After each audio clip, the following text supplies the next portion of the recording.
Hər kəsə salam. Deməli, Go ilə Data Structure və Algoritm playlistinə başlayırıq. Bu mövzumuz, bu videodakı mövzumuz olacaq alqoritmik analiz. Birinci bunu deyim ki, bu playlist bundan əvvəlki playlistin davamı olaraq çəkilir. Yəni sıfırdan Go dərsləri Azərbaycan dilində. Bu playlist onun davamıdır. İkinci belə bir şey deyim, bu alqoritma və alqoritmik analiz mövzusu həqiqətən başa düşmək və anlamaq çətindir, beyin yandıran mövzulardır. Çəkdiyim hər videonun əvvəlində nə etməliyik ki, videonu başa düşək üçün müəyyən xırda tövsiyələr olacaq. Və bu videonun tövsiyəsi budur ki, məntiq axtarmayın. Niyə belədir? Bu bizim nəyimizə lazımdır? Kimi sualları qoyuruq qırağa və sadəcə videonun içərisində izah olunan mövzuları başa düşməyə çalışırıq. Skop. Mən məsələn hansısa bir alqoritma yazıramsa, onun necə işlədiyini başa düşək. Hansısa bir qrafik izah edirəmsə, onun necə işlədiyini başa düşək. Next dərslərdə artıq nəyə lazım olduğunu, məntiqini yavaş-yavaş görəcəyik. Mən bütün çəkdiyim videolarda hədəf bu formada gedir. Başlanğıcda başa düşmürük. Bir neçə dərsdən sonra bir əvvəlki mövzuları başa düşə gedirik. Hər növbəti video bir əvvəlki izah olunan mövzunun aydın olmasına xidmət eləyir kimi yanaşa bilərik. Deməli, nədir bu alqoritm? Alqoritm sonlu sayda addımla bir hədəfə çatmaq üçün yol və yaxud da metod deyə bilərik buna tərif olaraq. Gəlin bunu bir nümunə ilə başa düşməyə çalışaq. Sonlu sayda addım. Yəni mən bilməliyəm ki, mənim yazdığım kod bir çox şeyi cover eləyir. Yəni problemli hissələri də özündə əhatə eləyir. Düzgün iş prinsipini də özündə əhatə eləyir. Hər alqoritmanın bir inputu, bir outputu var. Yəni biz bir alqoritma dizayn ediriksə, ona bir dəyər verməliyik və bu dəyərə əsasən o alqoritma bir cavab generate eləməlidir, bir cavab dönməlidir bizə, bir cavab verməlidir bizə. Ona görə də biz nəinki proqramlaşdırmada, hətta həyatımızda elədiyimiz bir çox şey də görünməsə də bir müəyyən bir alqoritmə, bir patternə əsaslanır. Məsələn, təhsil sistemi, dərsə gedirik. Məsələn, niyə bizə birinci riyaziyyatda trigonometriyadan yox, məsələn, sadə ədədlərdən, sonra sadə bəsit tənliklərdən bu kimi şeylərlə davam edirik. Ya bunun özü də bir pattern, yəni bir alqoritmadır. Bu da bir öyrətmə alqoritmasıdır kimi başa düşə bilərik. Bu bir analogiya idi. Start üçün beynimizdə kiçik fikirlər formalaşması üçün. Gəlin bir alqoritmik bir nümunə yazaq. Tam alqoritmik deyil, amma indi başa düşək də deyək buna. Bu mövzunu hələ ki xırda kodları onlayn yazacağam. Godev.play. Bu bizə bir onlayn ide verir. Yəni burada kod yazacağıq biz. Okey. Deməli, gəlin belə bir sual üzərində işləyək. Məsələn, bir slice olsun əlimizdə. Biz bu slice'ın içərisindən minimum və maksimum dəyərləri tapaq. Gəlin yazaq.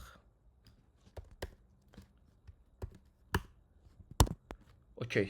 Deməli, list deyək. İntegerlərdən ibarət olsun. Və gəlin buna random dəyərlər verək. 4, 35, 76, 93, 65, 82, 47, 76 kifayətdir. Çox da geniş olmağına ehtiyac yoxdur. Okey. İndi biz bunu necə eləməliyik? Biz bunu eləmək üçün bu dəyərlərin hər birinə bir-bir baxmalıyıq və qərar verməliyik ki, bizim minimum dəyərimiz nədir, maksimum dəyərimiz nədir?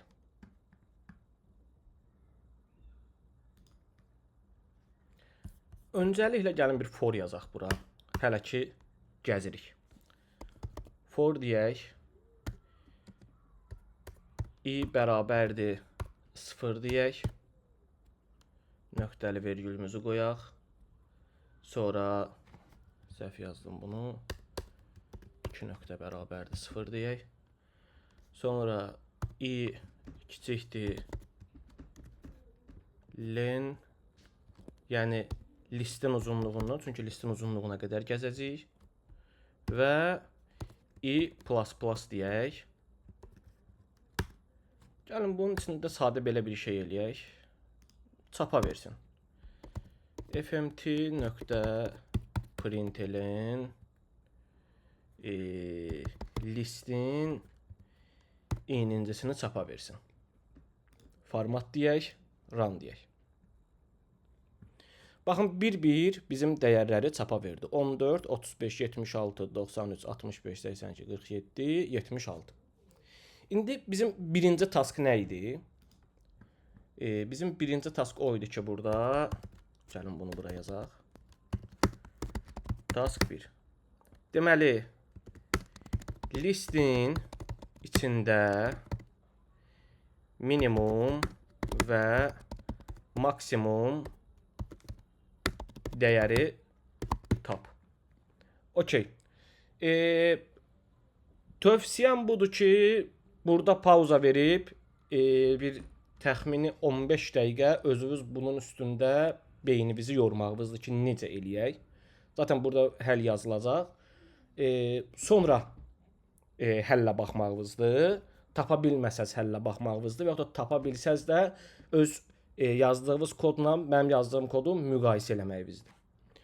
Okey, bunun üçün bizə iki dənə dəyər lazımdır. Deyirəm minimum 2 nöqtə bərabərdir 0. Bir də maksimum 2 nöqtə bərabərdir 0. İkisinə də 0 dedik. İndi biz qərar verməliyik. Necə qərar verə bilərik? Hər dəyərə bir-bir baxa bilərik. Və minimum kiçikdir. Gəlin bu şərtləri bura yazaq. Birinci minimumu tapaq. Deyək ki, if listin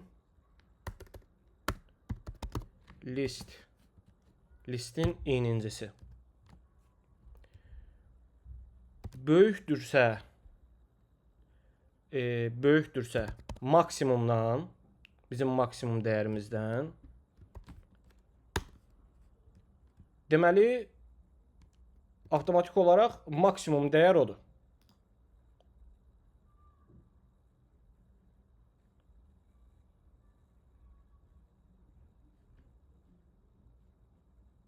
Bircə dəqiqə. Bura yazırıq nə? Deməli, max bərabərdir list i. Burada xəta biz minimum maksimum yazıb istifadə eləmədiyimizə görədir. Sonra bir dənə də gəlin minimumu tapaq. If listin i'nincisi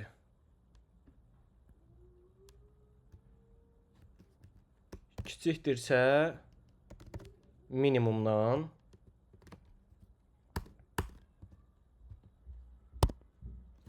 biz deyirik ki, minimum bərabərdir listin i'nincisi. Burada mən bir səhvə yol vermişəm qəsdlə. Hətta burada baxa bilərsiniz. Ya da tövsiyə edirəm ki, burada bir pauza verib, burada tam olaraq niyə səhv olduğunu tapa biləsiniz. Zaten videonun davamında niyə səhv olduğunu görəcəyik.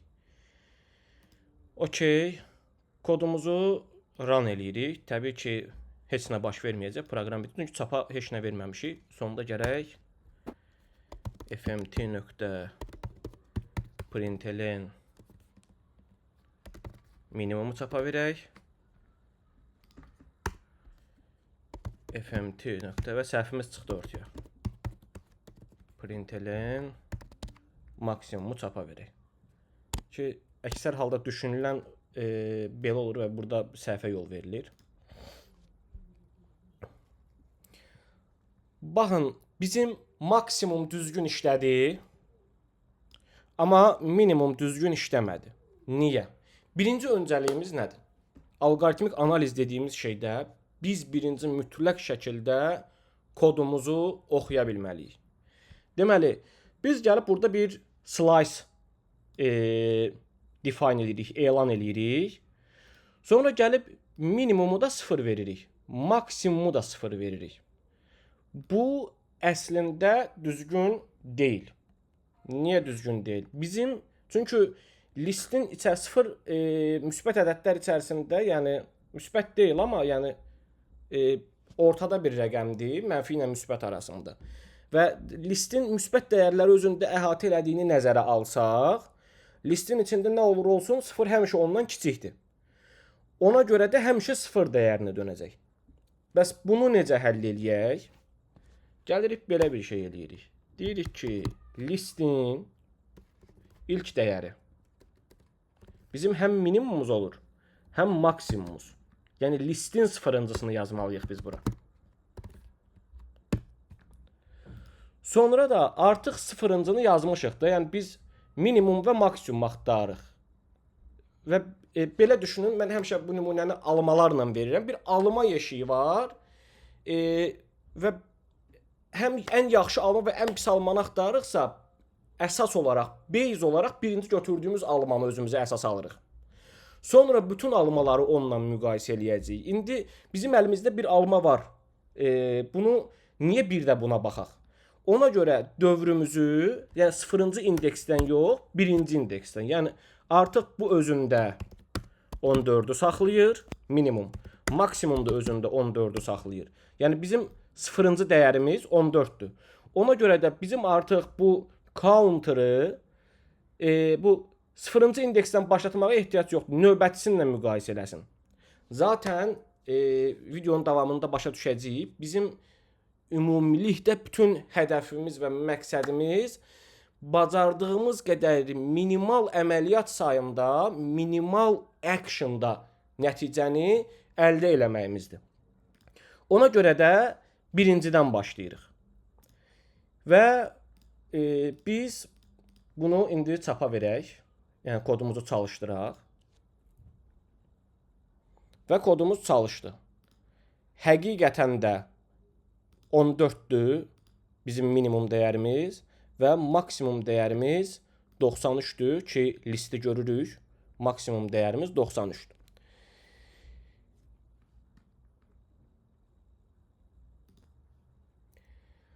Deməli, biz alqoritmin tərifini verəndə belə bir cümlə qurmuşduq. Sonlu sayda addımda. Baxın, biz burada neynəmişik kodumuzda? Dövrü əlimizdəki listin, yəni datanın uzunluğu qədər davam edirik. Yəni bu sonsuz şəkildə bir dövr eləmir. Yəni biz əlimizdəki bizə verilən data üzərində əməliyyat aparırıq və onun sonuna qədər davam edirik və elə eləməliyik ki, əməliyyat bitməlidir sonda mütləq şəkildə.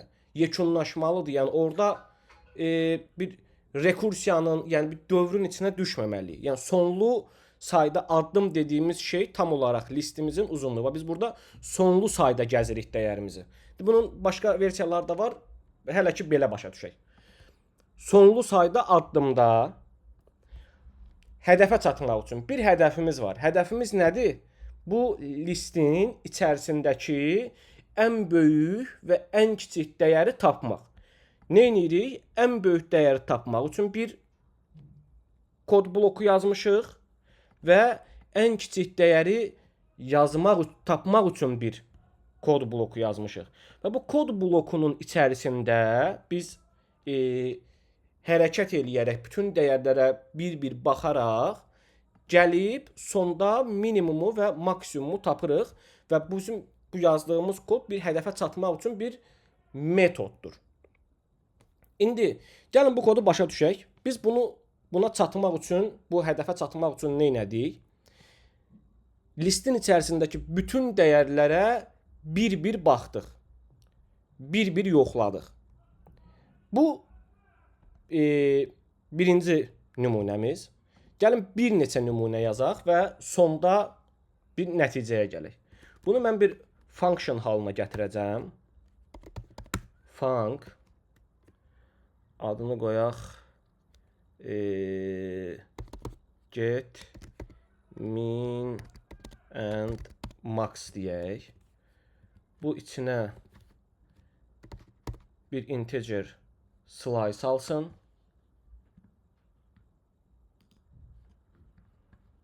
Dəyərimizə ad verək. Adına deyək input qoyaq elə. Bir də bizim geriyə dönən dəyərimiz olacaq. Geriyə də 2 dənə integer dönəcəyik. Okey. Kod blokunu buradan götürürəm. X-lə bura yapışdırdım. Bunu birinci format eləyək. Deməli, okey. Burada listin yox, inputun sıfırıncısını veririk. Burada da inputun sıfırıncısını veririk. Sonra input qədər gəzirik. Listin yox, inputun inincisi. Listin yox, inputun inincisi. Inputun min max'ı da print eləmirik. Return min max.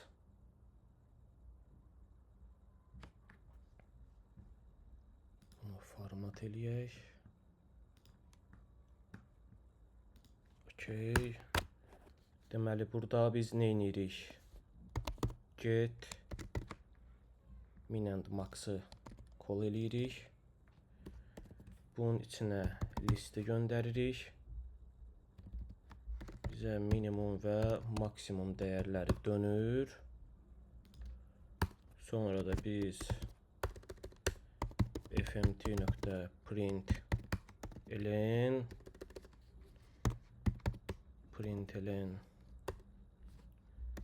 min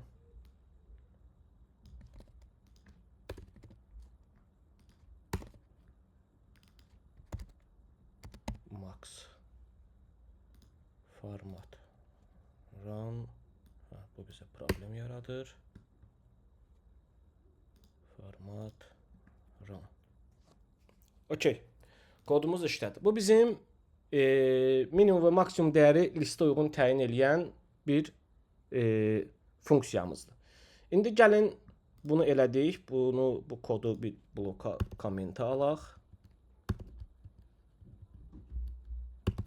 Yenə list üzərindən davam eləyəcəyik. Gəlin bir dənə də axtarış üçün bir şey yazaq. Func deyirəm.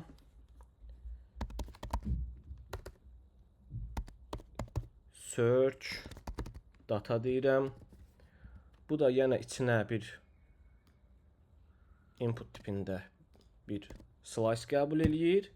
Bir də indi bizə bir şey lazımdır. Biz bir dəyər axtarırıq. Onu da buna verməliyik ki, ona uyğun qərar versin bu. Ona görə də bir dənə integer yazırıq.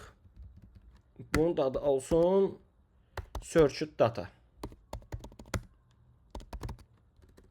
Bunu belə yazamırıq. Search data. Bu bizə nə dönəcək? Məsələn, bunu çox şey dizayn eləyə bilərik. Gəlin bu bizə true və yaxud da false dönsün. Bool deyək. Okey. İndi necə eləyək? Yenə bir dənə for yazırıq bura. Gəlin elə buradakını kopyalayaq. Və özümüzə uyğun bunu düzəldək. Deməli, artıq burada 1-dən yox, 0-dan gəzirik. Çünki bütün dəyərlərə baxmalıyıq. Inputun hamısını bir-bir gəzməliyik və sona qədər gəzməliyik. Okey, buna ehtiyac olmayacaq. Inputun inincisi bərabərdirsə searched dataya. Yəni bir-bir dəyərləri gəzirik və baxırıq ki, listin içərisində bu dəyər varmı? Varsa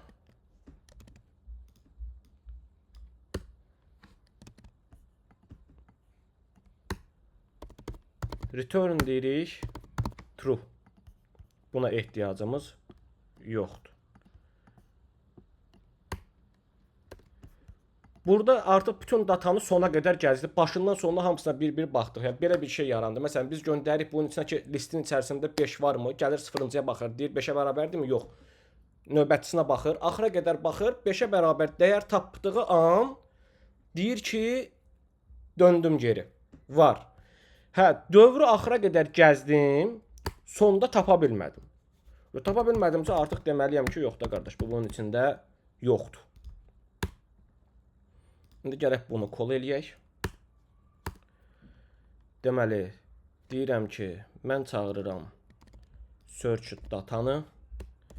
İçinə göndərirəm yenə listimi və listin içində nə axtarıram? Məsələn, gəl listin içində axtaraq 18. Result deyək buna. Və resultı çapa verək. fmt.println result format eləyirəm və run eləyirəm. Kod çalışır. Baxın, bizə deyir ki, yoxdur. Amma gəlin olan bir dəyər axtaraq. 47. Format run. Və tapdı. Okey. Üçüncünü məncə sonra deyərik. Deməli, biz alqoritma yazanda bizim alqoritmanın ən yaxşı ehtimalda bir nəticəsi var. Ən pis ehtimalda bir nəticəsi var və bunların ortalaması var. Ümumiyyətlə alqoritmanı belə düşünə bilərik. Bir analogiya ilə beynimizdə tam olaraq başa düşməyimiz üçün belə bir nümunə verəcəm sizə. Alqoritmanın iki dəyərləndirmə üsulu var. Bunun biri time kompleksidir. Biri space kompleksidir. Gəlin bu məsələləri, mən də razıyam, terminoloji olaraq biraz qaranlıqdır, aydınlaşdıraq. Deməli, belə bir şey düşünək. Bizim iki cür maşın düşünək. Biri sürətli maşındır, amma bu maşın sürətli olmasını bizə sürəti verir, amma sürətlə paralel çox yanacaq sərf eləyir. Bir dənə belə bir maşın düşünək. Bir də ikinci bir maşın düşünək. Bu birinci maşın qədər sürətli deyil, amma yanacaq sərfiyyatına görə çox ekonomdur. İndi məsələ nədir? Bizim üçün bir sürətin önəmli olduğu hissə var. Buna deyirik time complexity. Bir də space'in, yəni yaddaşın önəmli olduğu məsələ var. Buna da analoji olaraq yanacaq sərfiyyatıyla beynimizdə bir-birinə bağlaya bilərik. İndi bu sürət məsələsi nədir? Baxın, burada əlimizdə bir slice və yaxud da list görürük. Mən baxın, burada kodlar yazmışıq. Məsələn, gəlin elə bunu search datanın üstündən gedək. Baxın, bir list elan elədim. Yəni, bir addımdır bu, bir hərəkət elədim. Sonra gəldim, burada bir minimum dəyər elan elədim. Yenə bir addım atdım. Bu arka planda kompüterin prosesorunda bir işdir da, bir addımdır. Sonra bir maksimum değer elan elədim. Tamam, bu da bir addımdır. Sonra geldim bir dövr yazdım. Dövrün içerisinde ne edirəm mən? Bütün dataları bir-bir gəzirəm. Bax, bu datanı götürmək bir addımdır, ikincini götürmək bir addımdır, üçüncünü götürmək bir addımdır, dördüncünü götürmək bir addımdır. Yəni bunlar hamısı bir addım. Deməli biz nə etdik? Listimizin uzunluğunu bir n olaraq təsəvvür eləsək, yəni bu çox ola bilər də biz proqramlaşdırmada burada gördüyümüz dəyərdə bizim əlimizdə ölçüsü bilinən bir data var. Amma real time işləyən sistemlərdə bizə datanın ölçüsünü çox daha görə bilmirik. Nə qədər olacaq? Yəni real time gəlir o bizə. Bunun ölçüsünü n qəbul edirik. Yəni bunun ölçüsü 50 olsa biz burada 50 addım atacağıq. Buradakı kimi 2, 4, 6, 8 olsa 8 addım atır. Yəni ona görə buna deyirik n. Baxın, bunların hamısı addım olaraq plus 1'dir. Gəlin bu 14'ləri sileyim. Bunların hamısı bizim kompüter üçün bir addımdır. Bu da bir addımdır, bu da bir addımdır. Amma bu artıq n addımdır. Və yaxud da burada bu listi elan eləməyimiz, bunun özü də bir addımdır. Gəldik bu function call elədik, bunu bura göndərdik. Burada minimum dəyər elan elədik, bir addımdır. Bu da bir addımdır. Artıq burada inputu sadəcə müqayisə edirik, yəni. Heç bir əlavə əməliyyat eləmirik. Bu da plus 1'dir. Yenə bu da plus 1 addımdır. Dəyərə mənimsətdik. Yenə plus 1 addımdır ki, bu şərt ödənəndə plus 1'dir. Ona görə buna tam plus 1 deyənmərik biz. Çünki bu şərt ödənirsə orada bir addım baş verəcək. Yəni ona görə biraz tam dəqiq bir addım deyil. Amma plus 1 ən pis ehtimalda bunu plus 1 olaraq qəbul edə bilərik. Ən pis ehtimalda. Və eyni ilə yuxarıdakı üst ehtimal qarşılanırsa, altdakı da avtomatik bu plus 1 addımı qarşılayacaq. Yəni eyni ilə minimumda bu da bizim üçün plus 1 addımdır. Bu da plus 1 addımdır. Və sonda gəldik, artıq dəyər əlimizdədir. Geri döndərmək və yaxud bunu buradan geri döndərmək də qəbul edə bilərik. Burada dəyəri mənimsətmək də qəbul edə bilərik. Son nəhayətində elə də belə də bu plus 1 addımdır. Və çapa vermək eyni ilə bir addım. Bu da bir addım. İndi gəlin belə bir şey düşünək. Baxın, get minimum və maksimumdan danışırıq. Gəlin bunları bir dənə toplayaq ki, biz neçə addım atdıq burada ümumi olaraq. Bunun sonunda və yaxud da bunun üstündə. Buradan yazaq. Deməli, bir addım burada. Gəldim bunu kol elədim. Bir addım burada 2, 3. Bunu da bir saydıq 4, 5, 6, 7 və burada dəyəri geri döndürdük. 8, 9, 10. Bir dənə nöqtə qaldı, dövrümüz. Bu n addımdır. Yəni bizim nəticə oldu nə? 9 üstə gəl n sayda addım atdıq. İndi gəlin bu get minimum və maksimumu bir balaca dəyişək. Kopyaladım. Belə bir formaya gətirdim bizim funksionu. Gəlin bunu da biraz yuxarı qaldırım ki, funksiya tam görünsün. Baxın, buradan minimumu sildim. Deyək ki, bu formumuz maksimuma qərar verən olsun. Sonra gəlin buradan da minimumu silim. Bu da minimuma qərar verən olsun. Gəlin indi bu dəyişilmiş versiyanın dəyərlərini hesablayaq. Yenə başdan başladıq. Bir addım burada. Bunu çağırdıq. Bunu hələ çağırmırıq. Çağırdıq girəcəyik içinə. Get min max'ın içinə. Bir addımımız var idi. 2 addım, 3 addım. 3 üstə gəl n. 4 üstə gəl n, 5 üstə gəl n. 5 üstə gəl n, üstə gəl n. Yəni burada 2 dənə n oldu. N üstə gəl n avtomatik 2 eləyir. Belə düşündə n'lər məchullar x olaraq qəbul eləyək. Amma real dəyər olanlar da onları da həmin formada toplayırıq.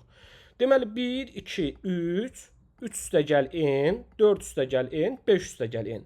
5 üstəgəl 2n, 5, 6 üstəgəl 2n, 7 üstəgəl 2n, dəyər döndürdü. 8 üstəgəl 2n, 9 üstəgəl 2n, 10 üstəgəl 2n. 10 üstəgəl 2n. Və burada belə bir şey yarandardıq. İndi düşünün, n nədir? N bizim əlimizdəki dediyi sonlu sayda addımdır. Yəni bizə veriləcək inputda. Bu inputun ölçüsünə görə dəyişir. Yəni məsələn bu inputun ölçüsü 8 olsa, 8 olsa bu nə olacaq?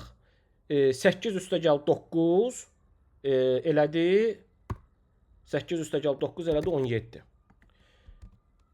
Amma ikinci alqoritmada 8 olanda 8 vur 2 16 üstəgəl 10. Avtomatik olaraq biz burada 26 addım atdıq. Yəni 26 hərəkət elədik. Burada 17 hərəkət elədik. Baxın, buna deyəcəyik biz bu tam bu deyil. Bu terminologiya falan fərqlidir, amma bəsit buradan başa düşə bilərsiniz. Biz bu addım sayına deyəcəyik time kompleksidir. İndi time kompleksinin növlərini, qrafiklərini falan da görəcəyik. Amma tam olaraq alqoritmanı, yəni yazılan kodu bu formada analiz eləyirik. Bu ən bəstidir. Buna deyirlər master teoremi. Bircə dəqiqə.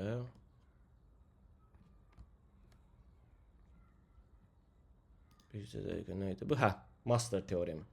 Buna deyirik, bu düsturun çıxardılmasına deyirik master teoremi və bu İnanın mənə bu qədər sadə deyil. Bunu biz kodlarla biraz daha kompleksləşdirə davam eləyəcəyik. Bu search dataya, baxın, bu hər datanı bir-bir gəzərək olub-olmadığını təyin eləmək bu şəklinə, baxın, bu kod blokuna deyirlər software aləmində beynəlxalq literatur bilmirəm onun beynəlxalq terminologiyada deyək buna. Deyirlər liner search. Bunun adı olacaq liner search.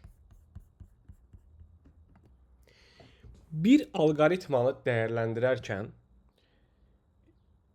biz onun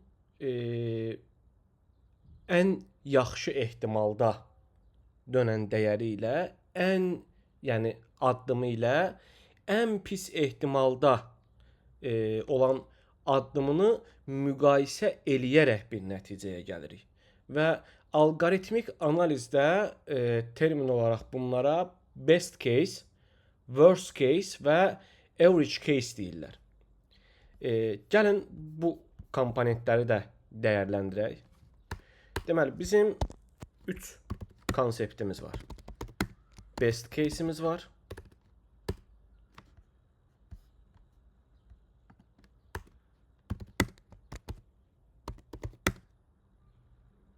Düzmü yazdım worst sözünü?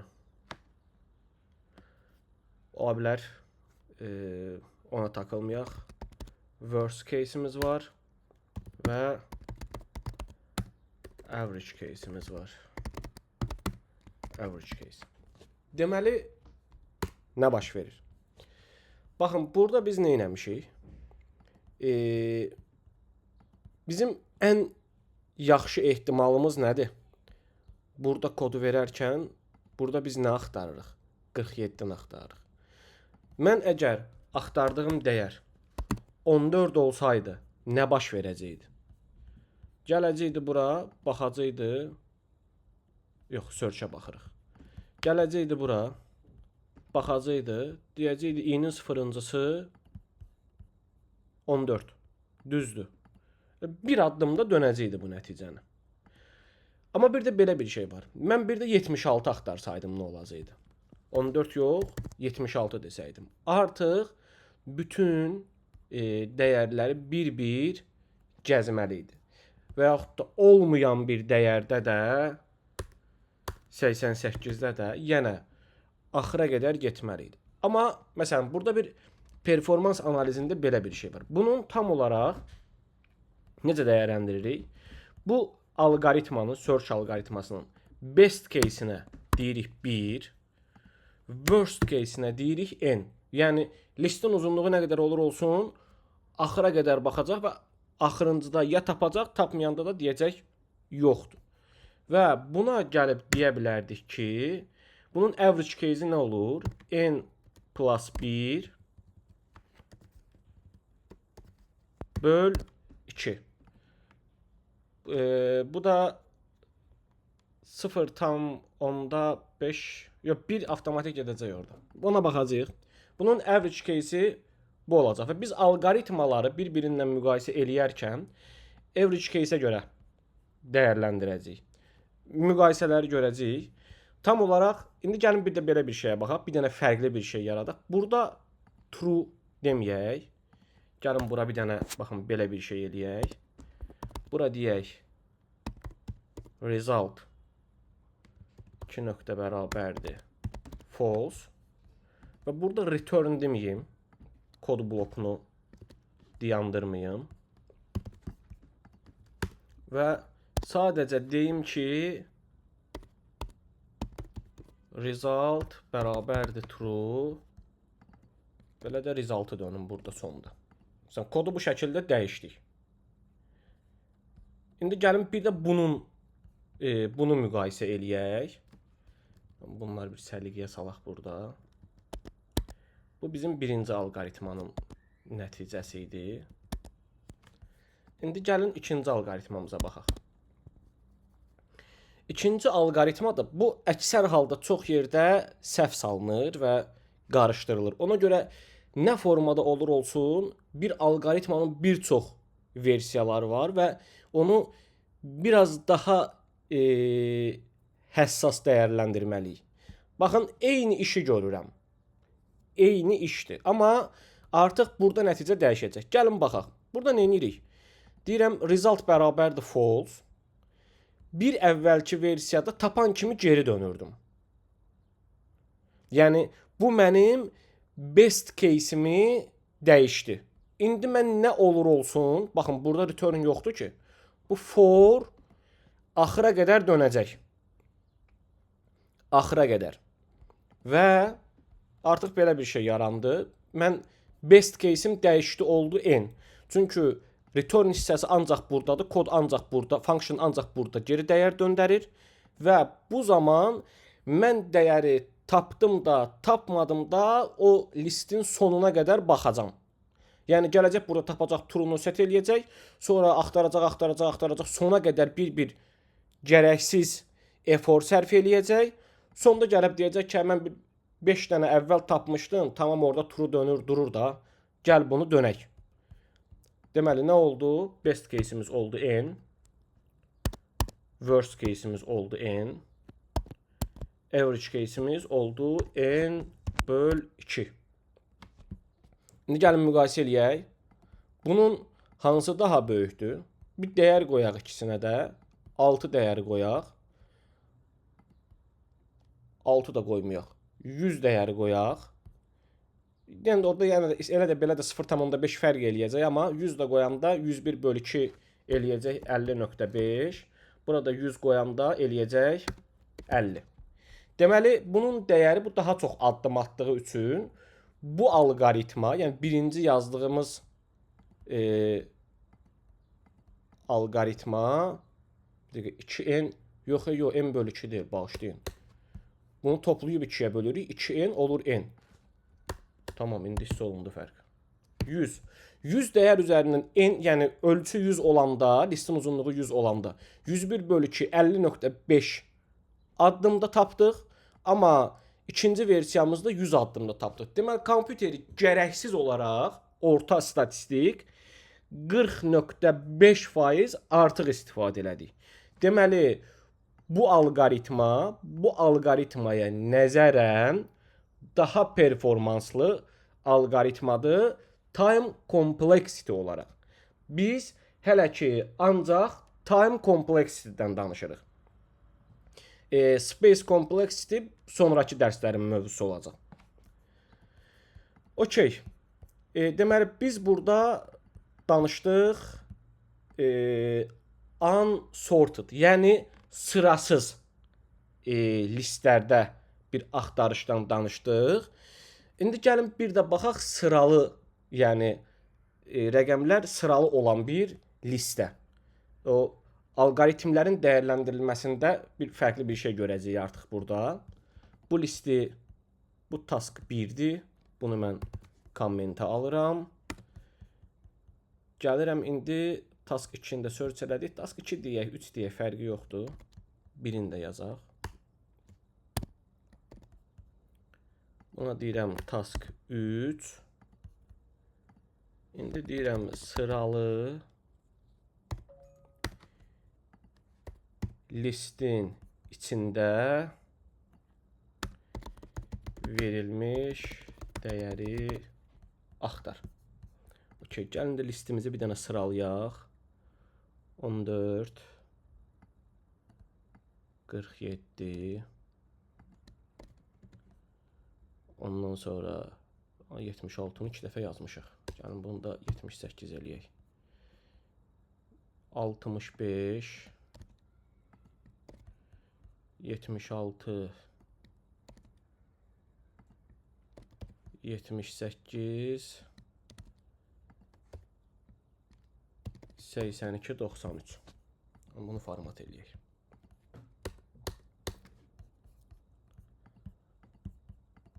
Okey.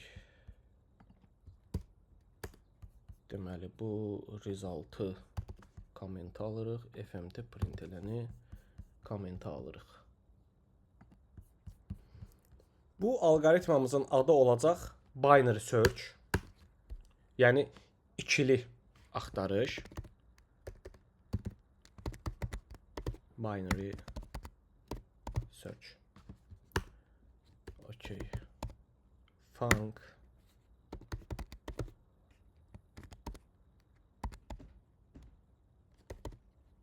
binary search.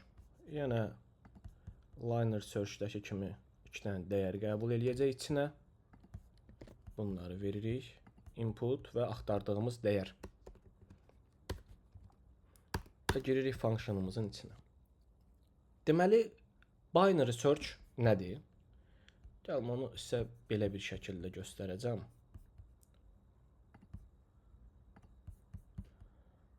Deməli, kvadratlar, bunu biraz kiçildək.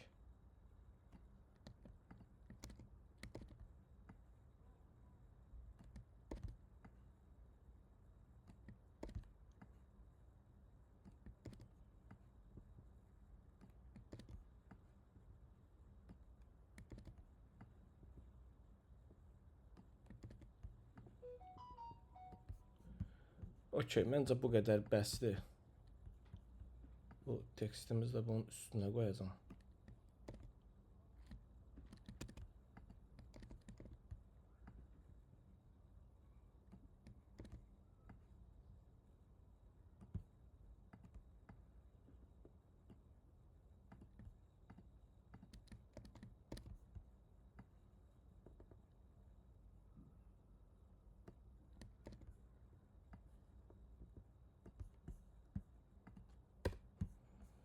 Okey, bunlar nə olacaq? Bizim listin 0-cı indeksi, 1-ci indeksi, 2-ci indeksi, 3-cü indeksi, 4-cü indeksi, 5, 6 və 7. Düşünün, bunlar sıralıdır. Yəni dedik axı sıralı listlərdən söhbət eləyirik. 3, 4, 5, 6, 7 və 8 dənə. Biz artıq bunun sıralı olduğu üçün bir dəyər axtaranda avtomatik olaraq baxırıq ki, bölə-bölə gedirik. Yəni ikili zaten binary deyilməyinin səbəbi odur. Məsələn, dəyər verilib, axtarış üçün dəyər verilib 1. Bunu bizim bir listimiz olaraq təsəvvür eləyək. Dəyər verilib, məsələn, 2-ni axtarırıq deyək ki. Gəlirəm orta indeksi tapıram. Yəni məsələn, bunun uzunluğu 8-dir. 8-i bölürəm 2-yə 4. Dördüncü indeksə baxıram ki, mənim axtardığım dəyər bundan böyükdürmü, kiçikdirmi? Kiçikdirsə əgər, avtomatik olaraq listin bu sağ tərəfini atıram zibilə və burada axtarıram artıq. Yox, böyükdürsə, yəni sol tərəfə atıram. Həmişə elə bil ki, ehtimalları 50-50-yə azaldırıq və sonda gəlib tapırıq dəyərimizi. Bu bizə yenə nə verir? Çox böyük bir datada biz çox az addımlarda, məsələn, burada çox böyük fərq eləmir. Təxminən 8 bölü 2 4 bölü 2 2. Batalqı 1 axtarsaydıq 3. Burada biz 3 addımda tapdıqsa əgər dəyəri axtaran zaman. İndi bir də bir əvvəlkinə baxaq liner search-də. Mən gəlib başdan bir-bir hamısına baxmalıydım. Burada ən pis ehtimalda 3-ə tapırıq. Çünki niyə? 2-nin qüvvətidir və buna da deyirik loqaritmik function. Gəlin kodumuzu yazaq və kodda bunu bir daha analiz edək və gözümüzün qabağında görək. Hətta belə bir şey eləyəcəm sizin üçün. Burada bir count yazacağam. Hər tapanda count'u, hər eləyəndə count'u azaltsın. Gəlin birinci kodumuzu yazaq. Deməli, bunun üçün mənə nə lazımdır? Həmişə. Mənim bir dənə az öncə çəkdiyim şəkildən yazacağam. Baxın, sol indeksi götürürəm. Sol, yəni başlanğıc. Başlanğıc və yaxud da sol yaza bilərik. Starter-də yaza bilərik. Məsələn, starter nədir bizdə? Listin həmişə başlanğıcı olur 0-cı indeks. Bir də olur mənim, buna start indeks deyək. Startla yox, gəlin leftlə götürək. Sol tərəf. Left index. Buna da deyək right index. İndi right indeksimiz bizim nə olacaq? Buna bir dəyər verə bilmərik, çünki heç bir formada listin başını sonunu bilmirik. Ona görə əlimizdə list var. Yəni statik bir dəyər verənmirik. Başlanğıcı bilirik ki, həmişə 0-cı indeksdir. Sonuncu indeksdə deyirik ki, listin uzunluğu, yəni inputun uzunluğu və indeksdə də biz saymağa 0-dan başladığı üçün -1. Artıq bizim əlimizdə sol indeksdə var, sağ indeksdə var. Başını da bilirik, ayağını da bilirik. Listin. Demək, gəlin bura elə bir indeks verək ki, o bizim addım sayımızı artırsın. 8, 3 addımda tapacaqdır onsuz da 35. Axtarış üçün 35-i verərik. Tamam. İndi bir dənə while döngüsü deyirlər buna. Qoda yenə for-la gedir. Yəni bir daimi dönən bir dövr yazırıq. Mən deyirəm ki, sol kiçikdir, bərabərdirsə, sol yox, bağışlayın.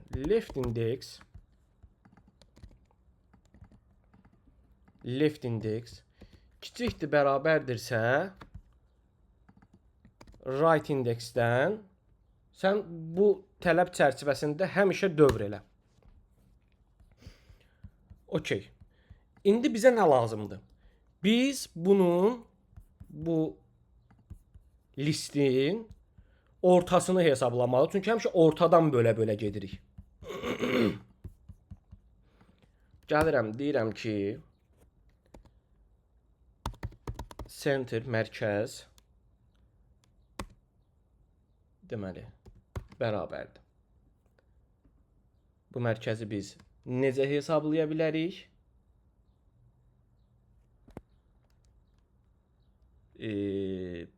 Uzunluğu hələ ki. Belə baxaq, sonra düzəldə gedək. Uzunluq input, böl 2. Artıq mərkəzi tapdıq.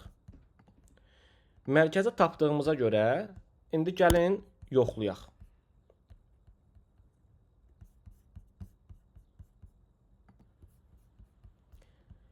Birinci deyək ki, bizim bu mərkəz indeksi tapdıq biz. Bu mərkəz indeksdəki dəyər bizim axtardığımız dəyərə bərabərdirmi? Çünki onun özü də ola bilər. Yəni birincidən də tapa bilərik axı bunu. Ona görə deyirik ki, if deməli input center bərabərdirsə search dataya, yəni mənim axtardığım dəyərə, biz bura geri dəyər döndürmürük. Buna deyək ki, geriyə yəni bayaq kimi boolean dönək. Deyirəm ki, return true. Gəlin burada bir də addım sayını tapaq. Buraya yazıram counter bərabərdir 0 və hər dövrə girəndə counteri bir vahid artıracağım ki, mən tapdığımız, neçənci addımı tapdığımızı tapaq. Counter plus. Counteri bir vahid artırırıq. Deməli, birincidə girdik, counteri elədik 1, birinci addımdayıq. Tapdıq, return true tapdıq. Amma gəl çapa da verək ki, burada biz birinci addımda tapmışıq. fmt println deməli, buraya yazaq counter. Okey. İndi nə edirik? Əgər ortada deyilsə, biz indi müqayisə eləməliyik ki, bu dəyər ortadakından böyükdürmü, yoxsa kiçikdirmi? Çünki böyüyəndə digər yarısını atacağıq. Böyük kiçik olanda yəni ya sol tərəfə atacağıq, ya sağ tərəfə atacağıq. Yəni bu bizim left index, right index dediyimiz şeyi sürüşdürəcək. Belə düşünün. Deməli, gəldim, məsələn, axtarıram 5.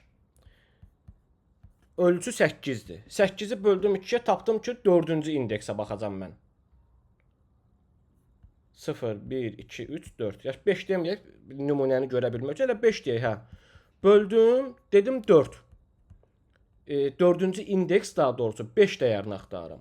8-i böldüm 2-yə. Biz də qoyun koda dəqiq baxaq, biz necə hesablamışdıq. Ona uyğun gedək ki, bununla nümunə eyni olsun. Uzunluq 8, indeks 7 yazmışam. Avtomatik olaraq 7-ni böldüm 2-yə, aldım 3. Bu tam bölür. 7-ni böldüm 2-yə, aldım indeksi 3. Tamam. Okey. Gəlirəm, baxıram 3-cü indeksə. Dəyər 5 axtarırıq. 3-cü indeksə baxıram ki, bunun dəyəri 4-dür. İndi avtomatik olaraq 5 4-dən böyükdür. Ona görə də mən bu 4 dənəni atmalıyam kənara. Artıq mən bilirəm ki, bunlar mənə, bağışlayın, bu 4 dənəni. Artıq bilirəm ki, bunlar mənə lazım deyil. Bunlarda mən bir də heç nə axtarmayacağam. Bunu necə eləyirik? Slice-ı bölürük. Əvvəlki kod dərslərində var idi. Elə bil ki, slice-ın başlanğıc indeksini yazırıq ki, mən artıq 3-cü indeksə yox, 3-cü indeksə yox. Artıq 3-cü indeksə atmışam mən. Çünki 3-cü indeksi müqayisə elədim. Mən deyirəm ki, 4-cü indeksdən sona qədər təkrar geri bir slice dön mənə. Sol tərəf mənə lazım deyil. Baxın, bunu atacağıq artıq qırağa. Və bu gedəcək. Gəlin bunu kodda eləyək. Deməli, deyirəm ki, if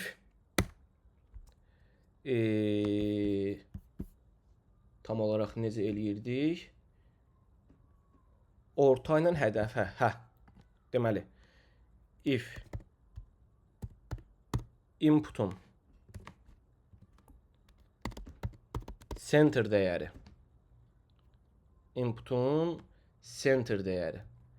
kiçikdirsə searched datadan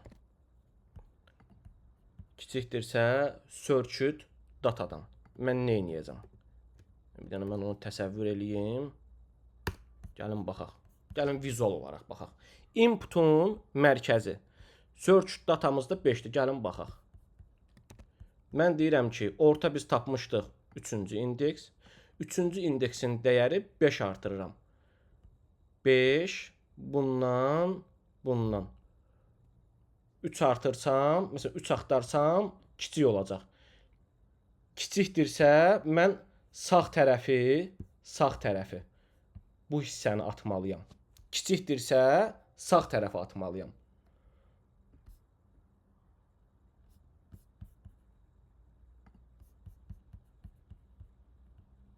Kiçikdirsə sağ tərəfi atmalıyam.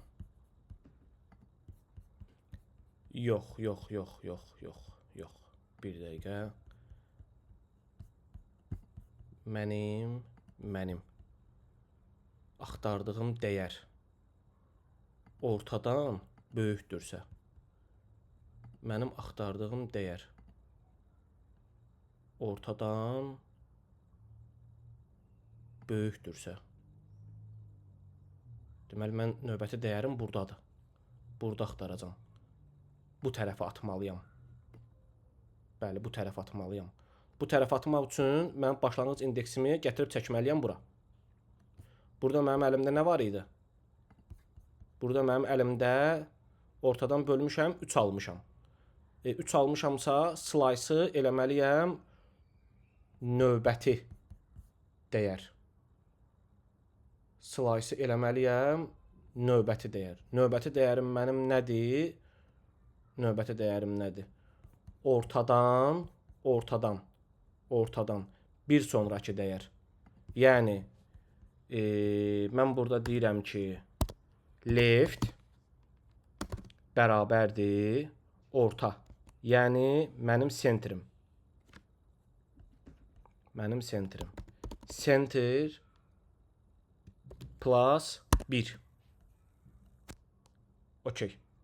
Center plus 1. Əksini yazaq. Else. Bu tam əksidir. O zaman da sağımı dəyişəcəm. Deyirəm ki right index bərabərdir center minus 1. Tamam. Center minus 1. Amma hələ tapmamışam. Dəyərimi hələ tapmamışam. Hələ ki indeksi sürüşdürə gəldim. Sonda find eləməliyik. Biz dəyəri harda tapırıq? Biz dəyəri hər dəfə centerə düşür. Centerdən tapırıq. Tamam. O zaman sonda çapa verək counter'ı, yəni neçə addım atdığımızı görək.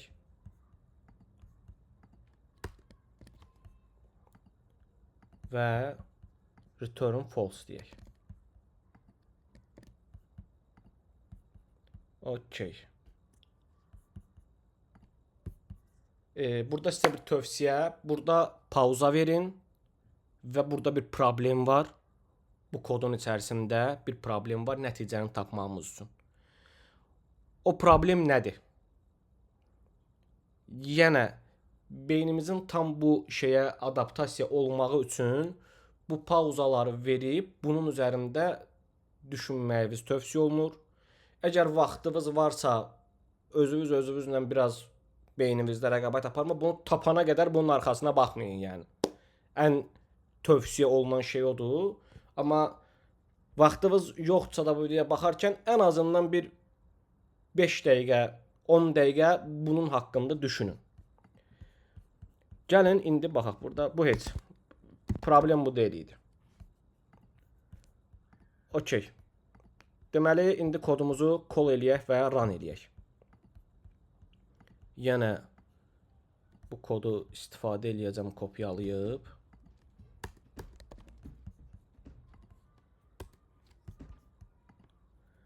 Deməli search datanı yox, binary search çağıracam. Və binary search-ün içərisində nə axtaracağıq? Gəlin birinci dəyər tapaq. Bayaqki kimi buradan bölün, buradan gəlin 76-nı axtaraq.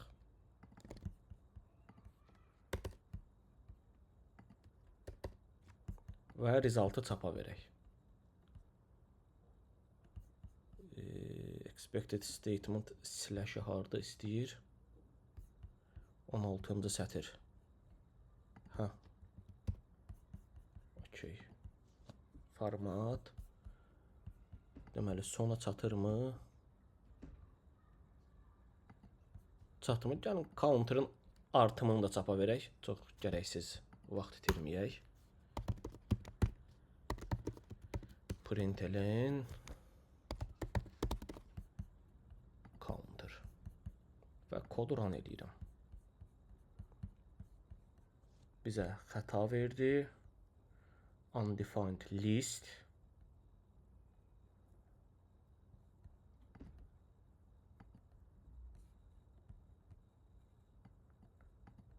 Task üstə listi açmamışıq biz. Kommentdən çıxartmamışıq. Tamam.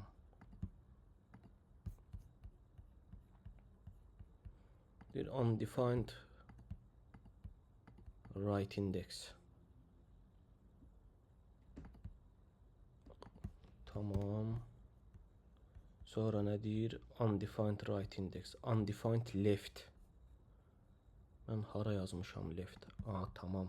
Left deyil, bu left indexdir. Bu sizə bayaq dediyim problemlə bunun heç bir aidiyyatı yoxdur. Sadəcə sintaksis xətalarıdır. Undefined right index nə yazmışdıq ki? Right index yazmışıq da.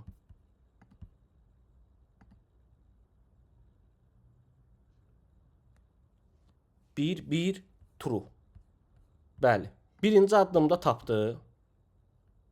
Birinci addımda tapdı. Biz nə axtarırıq? Counter 1 olanda tapdı. Demək, gəlin indi bunu təsəvvür eləyək bir dənə beynimizdə. 76-nı axtarırdıq. Deməli, uzunluq 2, 4, 6, 8. 8-i 2-yə böldü. Tapdı 4. 2, 4, 6, 8. 8-i 2-yə böldü. Tapdı 4. 1 çıxdı. Tapdı 3. Və gəldi 0, 1, 2, 3-cü indeks.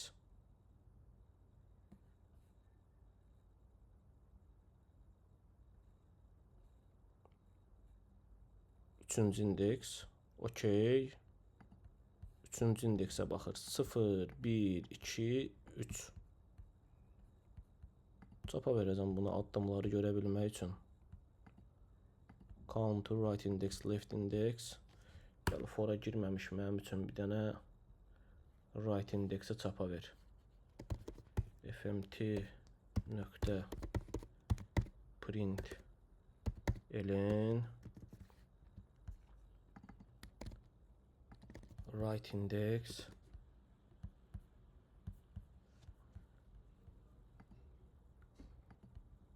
right index 7.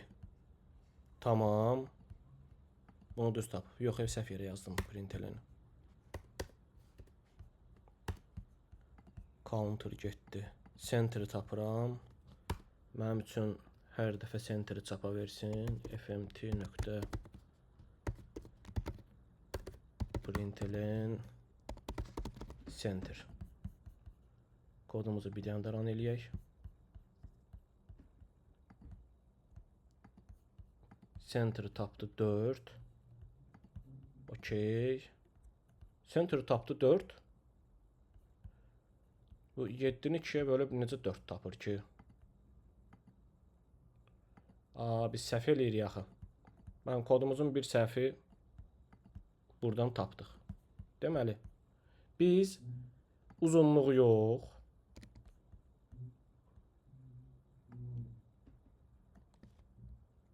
right index 2-yə bölməliyəm. Baxın, uzunluq bizdə 8-dir. Amma mənim sağ indeksim uzunluq 8-dir. Amma axırıncı indeksim 7-dir. Demək, indekslər üzərində işlədiyim üçün mən indeksi bölməliyəm. Okey. Gəlin indi bir dənə də kodumuza baxaq.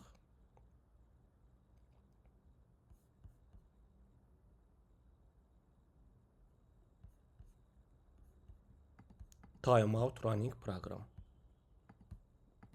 Burada println counter deyir.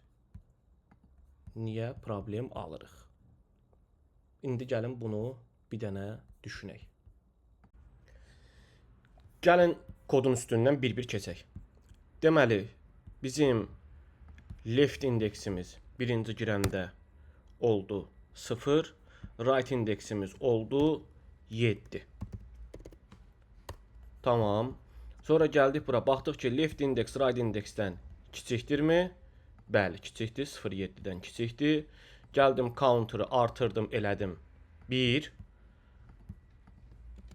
Hər şey gözümüzün qabağında olsun ki, analiz eləyə bilək. Counter'ı çapa verdim, burada counter 1-i çapa verir, deyək ki.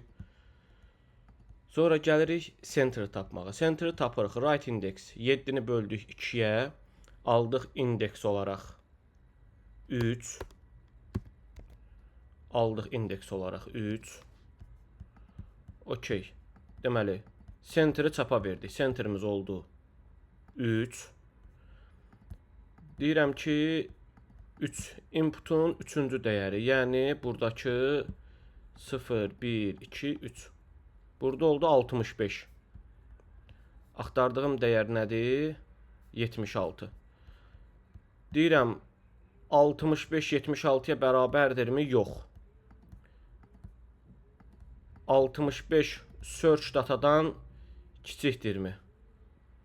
Deməli 65 biz neçə axtarırıq? 76. 65 76-dan kiçikdir. Input nədir?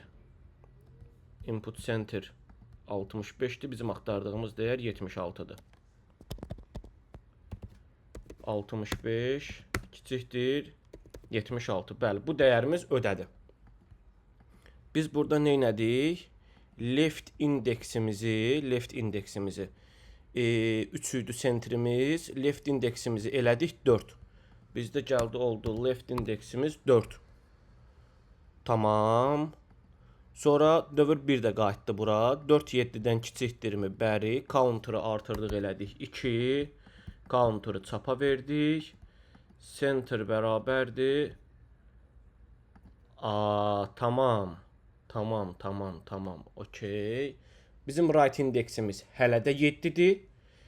Və biz gəlib burada right indeksi bu böl 2-dir. Bura yazım 3. Biz right indeksi yenə 7-ni bölürük və yenə 3 alırıq. Daima eyni şeyin içində dövr edirik.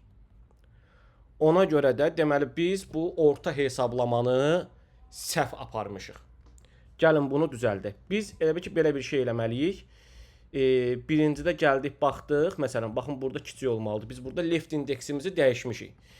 Biz növbəti ortanı left index ilə right index arasında axtarmalıyıq. Yəni 4 ilə 7 arasında axtarmalıyıq. Və bunu belə edəcəyik. Bu bizim 3 dəyərdir, bu qalsın. Right index böl 2 yox. Buraya yazırıq nə? Left index üstə gəlinsin.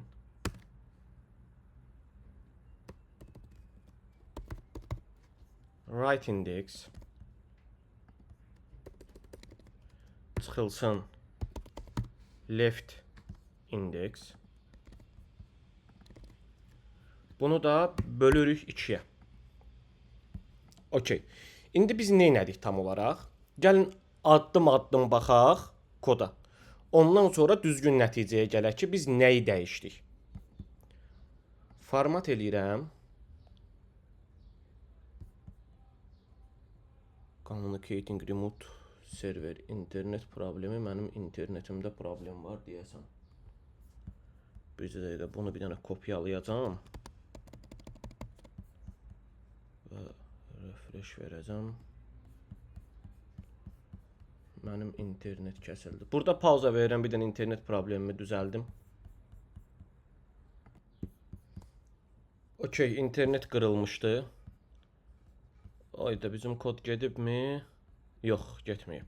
Okey. Gəlin bunu run eləyək. Bu bizim binary search və Format run. Hə, gəlin burada bir dənə bu mesajları print elənlərimizi fərqləndirmək üçün bir dənə bunu düzəldək. Deməli, bura mən yazıram counter.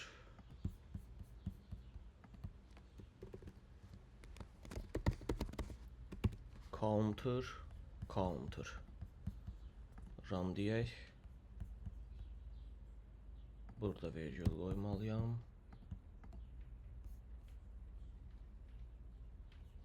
Okay, counter 1, ortamız 3, counter 2, ortamız 5, counter 3, ortamız 4 və biz dəyəri tapdıq. Sonda neçənci addımda tapdıq? 3 dəfə gəldik və tapdıq dəyəri içində. İndi gəlin bunu başa düşək və artıq loqaritmanın nə oldu? Bu loqaritmik bir kompleksdir deyək alqoritm üçün.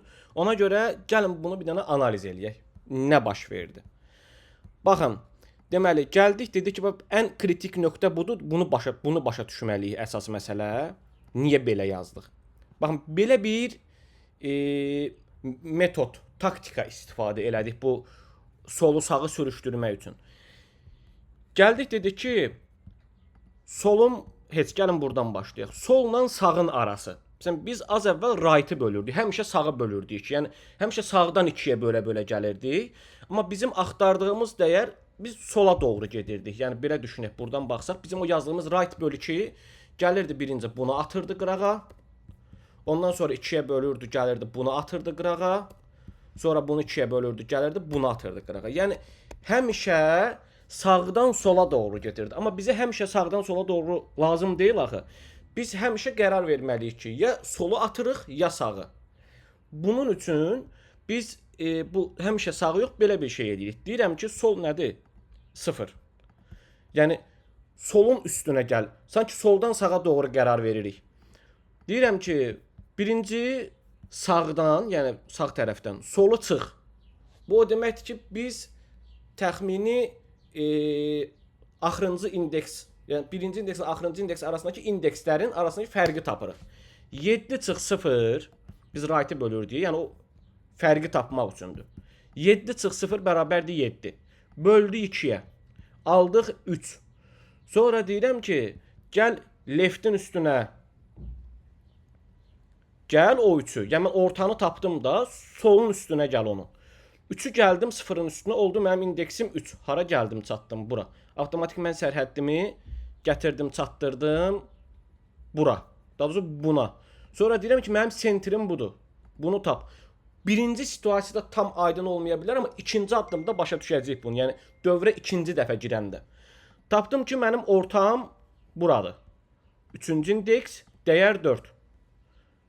Bizim öz analogiyamızla geçsək, öz nümunəmizlə geçsək. 0, 1, 2, 3. Bunu tapdım yəni. Dəyərim nədir? 65. Axtardığım dəyər nədir? 76. İndi soruşuram ki, 65 76-dan kiçikdirmi? Baxın, burada soruşuram onu. Bu 65'dir, bu 76 kiçikdirmi? Bəli, deməli bizim bu şərtimiz ödəyir. Bu şərtimiz ödəyəndə mənim sentrim nə idi? 3. 3'ün üstünə 1 gəldim, left'i elədim 4. Yəni mənim sol sərhəddim oldu 4-cü indeks. Son sərhəddimdə left'im oldu 4, right'ım oldu 7. Yəni artıq buranı atdım mən qırağa. İndi gəlin ikinci dəfə girək dövrə, təkrar girək dövrə. İkinci dəfə dövrə girəndə counter'ım oldu, baxın burada 2. Tamam mı? İndi ikinci dəfə mərkəzi hesablamalıyam. Biz bayaq right'ı 2-yə bölürdük. Right'ı 2-yə bölürdük, yəni alırdıq 3. Və mərkəzim olurdu 3-cü indeks. Və mən hələ də daima bu 3-cü indeksdəki dəyərə baxırdım. Yəni həmişə eyni mərkəzə baxırdım. Amma mənə artıq ikinci stepdə bu mərkəz yox, bunun mərkəzi lazımdır. Ona görə biz kodu bu şəkildə dəyişdik. İndi gəlin bir də təkrar hesablayaq dediyimiz şeyi. Right indeksimiz 7, left indeksimiz 4. Fərq nədir? 3. 7-dən 4 çıxdım, aldım 3.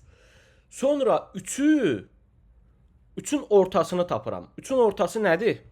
3 böl 7 çıx 4 3. 3'ü 2-yə böləndə mən aldım 1. Və sonra onu left indeksimin üzərinə gəldim. 5. Yəni bu dəyərə baxacam. Bizim 5-ci indeksdəki dəyərə. Gəlirik kodumuza yenə. 5-ci indeksdəki dəyərim nədir mənim? 0, 1, 2, 3, 4, 5. Və baxdım ki, dəyərim nədir? 78. İndi deyirəm, artıq bura girəcəm. Bunu salım aşağı göstərmək üçün bura girəcəm. Deyəcəm ki, dəyərim nə idi? Bağışlayın, 78. Hə. 78. 78, yəni gəlin lap üst nümunə ilə verək. Bu daha aydın olmayacaq sizə. İndi gəlirəm ikinci şərtə. Deyirəm ki, 78 böyükdür 76-dan və yaxud da elə deməyək, input center. Mənim inputum nədir? 78. Search datam nədir? 76. 78. Baxın, mən search datam kiçik olanda bunu eləyirdim. 78 böyükdür. Ona görə də mən if-ə yox, else girəcəm. Və else girəndə right indeksimə center indeksdən 1 çıxıb yazacağam. Baxın, right indeksə center indeksdən 1 çıxıb yazacağam. Mənim center indeksim nə olmuşdu?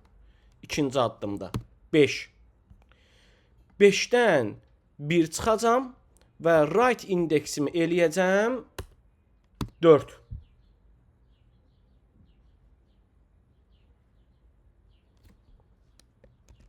Right indeksimi eləyəcəm 4. Tamam.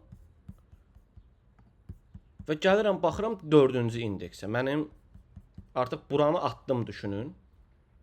Bura getdi. Gəlib baxıram buna. Yəni 4-cü indeksə. Bizdə 2 dəfə baxdım, bura oldu 4, dəyişdi. 3-cü dəfə gəlirəm bura və deyirəm ki, 1 də hesablayıram. Bu nədir? 4. Bu nədir? 4. Left index right indeksə bərabərdir. Left index right indeksə bərabərdir. Yəni for şərtimiz ödəyir.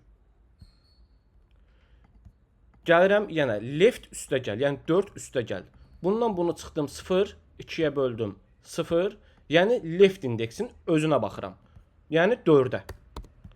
Mənim 4-üm nədir? 4-cü indeksimin dəyəri nədir? 76. 76 76-ya bərabərdir. Counter'ı çapa verdim. Counter'ım 3'dür və geriyə true döndüm. Bitdi. Yəni 3 addımda. Amma mən buna liner search-dəki şəkildə baxsaydım, avtomatik olaraq bu ən pis ehtimalda 8 olacaqdı. Amma biz buradakı simulyasiya elədiyimiz, axtardığımız 76 dəyəri zaten ən pis ehtimalda tapdıq. Ən axırda tapdıq. 76 da uyğun gəlməsəydi, axırda mən nə edəcəydim? Deməli, yəni false dönəcəydim geriyə. Ona görə də indi gəlin bunları biz müqayisə eləyək. Yəni bu formada. Artıq burada nə olur? Best case həmişə kimi birincidə baxıb tapa bilərdik. Yəni 1. Worst case'imiz nə oldu? 3. Average case'imiz oldu 3/1/2. İndi gəlin bunu bir n olaraq yanaşaq biz. N nədir? Burada biz hər dəfə ortadan 2-yə bölə-bölə getdiyimiz üçün bu belə bir şey olur. Bunun düsturu tam olaraq belə bir şey olur. Loqaritma, yazma çox fikir verməyin, heç də yaxşı deyil. 2 əsasından n. 2 əsasından n nə deməkdir? Burada mövzumuz riyaziyyat və loqaritma deyil təbii ki. Amma loqaritma bizə nəyi ifadə eləyir? 2-nin üstü, məsələn, bizim n ölçümüz 8 idi. N bərabərdir 8. Loqaritma 2 əsasdan 8 nəyə bərabərdir? 3-ə. Yəni, burada sual budur. 2-nin üstü neçə? 8 eləyir. Və biz 3 addımda tapırıq. İndi fikirləşin, bu kiçik ölçülü bir şeydir. Bir dənə gəlin düşünək. Bizim ölçümüz, məsələn, 2-nin üstü qüvvət rahat bölünə bilsin deyə deyirəm. Bizim listin, slice'ın ölçüsü 128 olsaydı, 2'nin kvadratı 4, kubu 8, 2 üstü 4 16, 2 üstü 5 32, 2 üstü 6 64, 2 üstü 7. 2 üstü 7, yəni n bərabərdir 128 olsaydı, biz axtardığımız dəyəri ən pis halda 7 addımda tapacaqdıq. Amma Liner Search-də bir gəlsəydi 128 addımda tapacaqdıq. Və gördünüz artıq bizi necə 128 dəfə dəyər axtarmaq hara, 7 dəfə dəyər axtarmaq hara.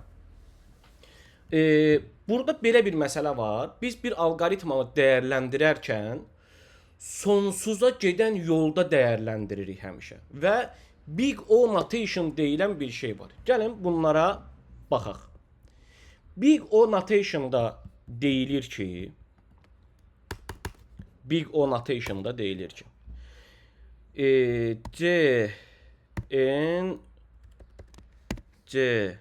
N, yəni C vurulsun N deyək də, buna C vurulsun N, üstə gəlinsin K.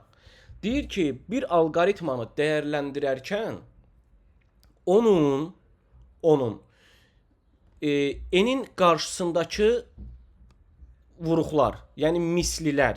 Baxın, burada necə oldu bizdə? Biz bu N necə tapdıq?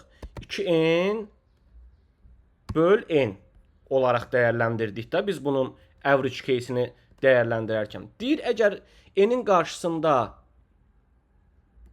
bağışlayın, 2N böl N yox, 2N böl 2. Deyir ki, 2N'in, bu N'in qarşısında bir şey görmürsənsə, yəni bir hasil görürsənsə, bu bir böyümə sürəti deyil. Yəni onu nəzərə almaya bilərsən. O sabitlər alqoritmik dəyərləndirmədə nəzərə alınmır. Yəni boş ver o qarşıdakı hasili. Və yaxud da bunun yanında üstə gəl bir, orada bir sənin 6 dənə addımın varsa step keçdiyin. Baxın, burada biz dəyərləndirmişdik. Hamı o. Baxın, burada 9 üstə gəl N. 10 üstə gəl 2N. Və tam olaraq ən ideal nümunədir. Bax, bu 2N. Deyir, boş ver. Üstə gəl 10. Boş ver. Bu alqoritmanın Big O-su və yaxud da Big O-ya tam qarşılığı deyil, amma belə nəzərə ala bilərik. Böyümə sürəti, grow rate. Bunun N-dir qardaşım. Və deyir ki, sən nəzərə alanda belə bir şey nəzərə al ki, ən böyük problemlər qüvvət yüksəlmələrində nəzərə alır. Yəni N kvadratında, N kubunda, 2 üstü N-də, faktorial artımda. Hətta gəlin sizə belə bir dənə şəkil göstərəcəm ki, bunu tam olaraq başa düşək. Baxın, bu alqoritmik kompleksitilərdir. O1 var. Niyə belə oldu? O1 var. Bunu gəlin biraz da zoomluyum, tam yaxşı görünsün. O1 var. Baxın bura, bu hissə. O1 yəni odur ki, birincidə tapdım. Alqoritmanın böyük əksər, demək olar ki, alqoritmada O1 şey üçün deyil, yəni bir average case, bir dəyərləndirmə case deyil. Sadəcə ən yaxşı ehtimalı nəzərə almaq üçün istifadə olunur. İkinci ən yaxşı, və bunlar ardıcıllıqla düzülüb. Yəni bu başdakı ən yaxşı, ən performanslıdan ən performanssıza doğru yazılıb, yuxarıdan aşağı sırayla. O1-dən O1 ən yaxşısıdır. O1-i nəzərə almasaq, ondan sonraki ən yaxşı log n-dir. Bizim az əvvəl göstərdiyimiz loqaritmik artım. Ondan sonra n-in özüdür. Və ondan sonra buna nümunə verməmişik hələ. Buna nümunə verməmişik. Bu olur n vurulsun log n. Sonra var n kvadratı. Sonra var 2 üstü n və n faktorial. Bir dənə bu sona baxaq, bu qrafikin sonuna. Baxın, burada aşağıdadır. Burada biraz yuxarı. Get-gedə bir dənə fikir verin. Böyümə sürəti artdıqca alqoritmin ağzı, yəni qrafikin sonu üzü yuxarı doğru gedir. Baxın, time'dır bu. Bu da input size. Yəni bu n'imizdir bizim. Bu da addım sayıdır. Bu qrafikdən çıxan addımın sayı. Və biz bu böyümədən qaçmalıyıq. Ya addım sayını həmişə minimala endirməyə çalışırıq. Zaten algoritmik analiz in general olaraq bunun üstünə qurulub. Və bizim binary search oldu log n time complexity-də. Bu C ilə yazılırdı, C ilə yazılırdı, bilmirəm. Mən C ilə yazdım. Burada baxaq da var. Complex. Hə, it yazılır. Complex. C yoxdur orada. Complexity. Okey. Bununki log n oldu. Bununki oldu n. Və burada eyni axtarışı binary search-də eləyəndə, məsələn 8 üzərindən 3 addıma tapdıq və burada 8 addıma tapdıq. Ona görə bu kod digərinə nəzərən daha performanslıdır. Amma burada belə bir məsələ var. Binary search sıralı dəyərlər üçün, yəni ordered dəyərlər üçün nəzərdə tutulur. Bizim dəyərimiz ordered olmaya bilər. Avtomatik binary search istifadə yəni eləmə ehtimalımız yoxdur. Yəni binary search sıralılarda yarayır. Sırasızdırsa mən binary search istifadə eləyə bilmərəm. İşin içinə belə bir şey girir. Mən birinci listi sıralayım, yəni sıralamaq üçün bir action icra eləyim. Sonra da gəlim binary search-lə minimal addımda tapım. Belə bir qərar verə bilərik. Və yaxud da elə bu liner search-lə eləyə bilərik bunu. Ki artıq burada biz müqayisəyə keçəcək ki, addım sayımız nə olacaq və indi burada baxacağıq artıq listi sıralayaq, sonra binary search-lə axtaraq, bir də adi liner search-lə axtaraq, sonra da gəlin onları müqayisə edək. Deməli, indi bu yazacağımız sıralama, buna terminologiyada sorting deyirlər. Sorting alqoritmasının adı bubble sortdur və indekslər arası bir indeks və bir sonraki indeksin bir-birindən böyük kiçikliyini yoxlayaraq onların yerini dəyişməyin üstünə qurulub. Təbii ki, bunu sözdə saxlamayacağıq. Bunu yazırıq. Deməli, binary search-ümüz getdi. Bunu yazdıq. Okey, gəlin buradan yazaq. Deməli, bubble sort deyəcəyik. Bitişik yazmışıq. Görüntünü pozmayaq. Func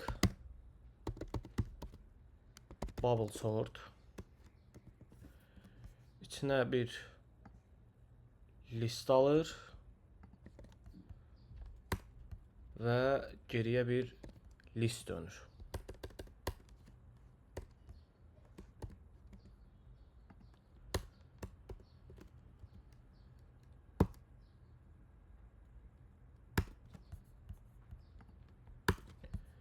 Okey. Deməli biz nə edirik? Birinci belə bir şey eləyəcəyik. Bir dənə dəyişən elan edeyim, onu forun içində elan eləyəcəyik. Tamam. Birinci forumuzu yazırıq. Deməli, i bərabərdir 0. i'miz dövr eləyəcək. Len input. Məsələn, burada bizdə 8-dir. yuxarıdakını istifadə edəcəyik sırasızı. Mən bunu da hətta düzəldim. 78 eləyim burada kopyalanan rəqəmdir. Deməli, bunu istifadə edəcəyik və bunun uzunluğu. Uzunluğu bunun 8-dir. 2, 4, 6, 8. Yəni 8 yox, 7 çıx 1. Onu niyə belə olduğunu kodu analiz eləyəndə görəcəyik. Alqoritmamızı və yaxud da analiz eləyəndə və i plus plus deyirəm. Bəzəkli mötərizəmizi açdıq, bağladıq. İndi bizə bu iki əməliyyat üçün, yəni bir sol, bir sağ əməliyyat üçün biz bir dənə də dövr yazmalıyıq bunun içərisində. For, buna J deyəcəm. Niyə J? Əslində I, J və K olaraq iç-içə forların yazılması bir best practice-də deyil, bir konvensiya kimi bir şeydir. Yəni hamı ortaq şəkildə belə yazır, biz də bunu istifadə edirik. Okey, J kiçikdir, dövrün hara qədər davam edəcəyini yazırıq. Deməli, bizim inputun uzunluğu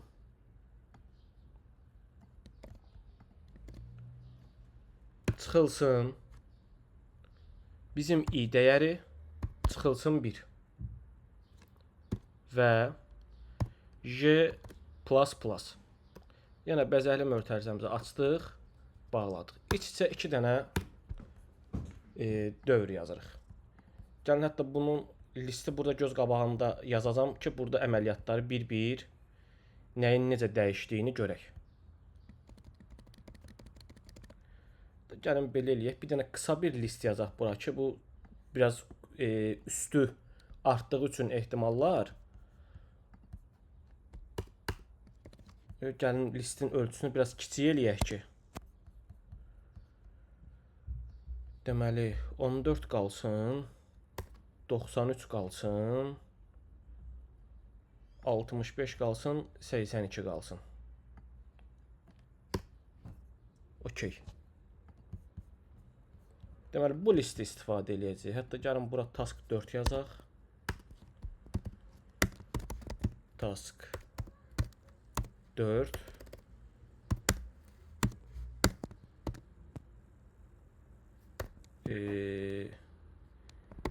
Verilmiş sırasız listi sırala deyək. Bu list bağlı. Bu listimizdə komment alaq. 2 dənə list olmasın. Və bunun üstündən işləyəcəyik. Okey. İndi biz dedik axı ki, yer dəyişirik. Yəni 2 dənə, məsələn 0-cı indeksdən 1-ci indeksi müqayisə edirik. Əgər sıralamada 1-ci indeks ya 0-cı indeks 1-ci indeksdən böyükdürsə, onların yerini dəyişirik. 1-ci indeksdəki dəyəri keçirdirik 0-a, 0-dakı dəyəri keçirdirik 1-in yerinə. Yəni belə düşünək. Baxıram 14-93 bu sıralıdır əslində. Burada bir şey dəyişməyəcək. Sonra gəlib baxacam 93-65. 93 böyükdür. Deməli sıralamada birinci 65 gəlməlidir, sonra 93. Bunların yerini dəyişəcəyik və belə davam eləyəcək. Təbii ki, kodda indi görəcəyik. Sonra belə bir şey edirik biz burada. Bizə bir şey lazımdır. Bu daimi bu şəkildə yoxlaya getmək deyil məsələ. Bunun bir dayanma nöqtəsini tapmalıyıq ki, artıq hər şey sıralıdır.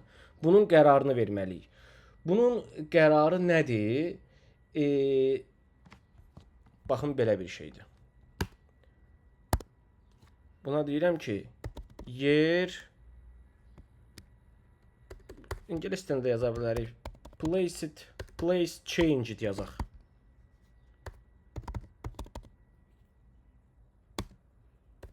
İki nöqtə bərabərdir false. Sonra gəlirik bura. Deyirəm ki, if inputun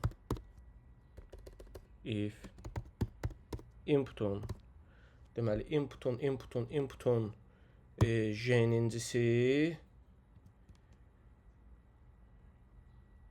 böyükdürsə, inputun J'nincisi böyükdürsə, inputun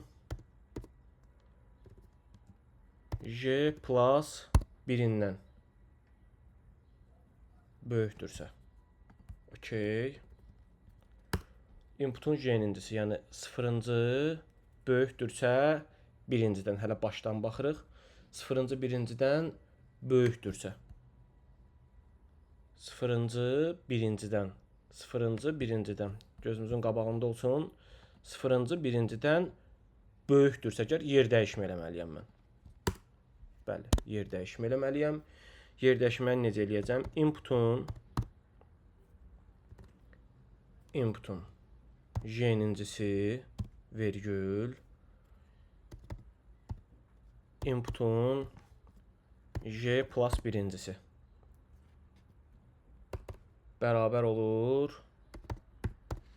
inputun J plus 1-inə, yəni birinci dəyərə mənimsədirik, ikinci dəyəri də ikinciyə. Yəni inputun J-nincisinə. Baxın, bu J-nin yerinə J plus 1 oturdu, J plus 1-in də yerinə J oturdu. Fərqli olanda yerlərini dəyişirik. Bunun davam eləməsi üçün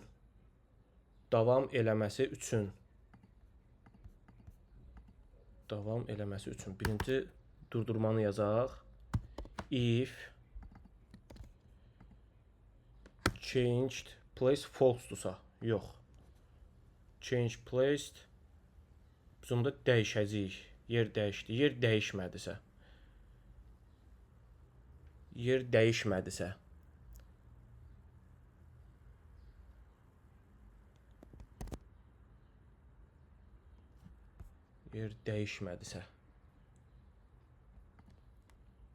Yəni, heç bir yer dəyişmədisə. Dəyişdisə onu true eləyəcək. Dəyişmədisə false olacaq.